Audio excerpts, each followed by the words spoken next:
அனைவருக்கும் வணக்கம். இப்போ கருணை மனு இப்போ கவர்னரிடம் கொடுக்கிறோம் என்று சொன்னால் ஆர்டிகல் 161 படி கொடுக்கிறோம். இப்போ ஜனாதிபதி கொடுக்க வேண்டும் என்றால் ஆர்டிகல் 72 படி கொடுக்கிறோம். சரி, எந்த தண்டனைக்கு இந்த கருணை மனு கொடுக்க முடியும் என்றால் மரண தண்டனை கொடுக்கின்ற போதுதான் இந்த மெர்சி பெட்டிஷன் கருணை மனு கொடுக்க முடியும். சரி, இப்பொழுது புதிதாக வந்திருக்கின்ற BNSS 2023 சேர்க்கப்பட்டிருக்கின்றது. எந்த பிரிவில்? 472.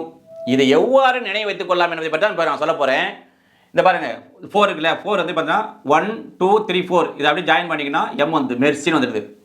இப்போ 7 + 2 9 வருது. எப்பவுமே 9 பார்த்தீங்கன்னா P வரும், பெட்டிஷன். அதே மாதிரி இந்த 9க்கு ஆல்பபெட்டில் I வரும் பாருங்க, I வந்தால் 2 I பெட்டிஷன். இவ்வாறாக இதை நினைவு கொள்ளலாம். யாருமே இப்போது மாவட்ட அமர்வு நீதிபதி அல்லது சிவில் நீதிபதி APP தேர்வு பெற வேண்டும் என்றால் இவ்வாறு தான் நினைவு வைத்துக் கொள்ள வேண்டும். அப்பொழுதுதான் நாம் தேர்வு ஆக முடியும் என்று கூறி அடுத்த சந்திப்போம். நன்றி, வணக்கம்.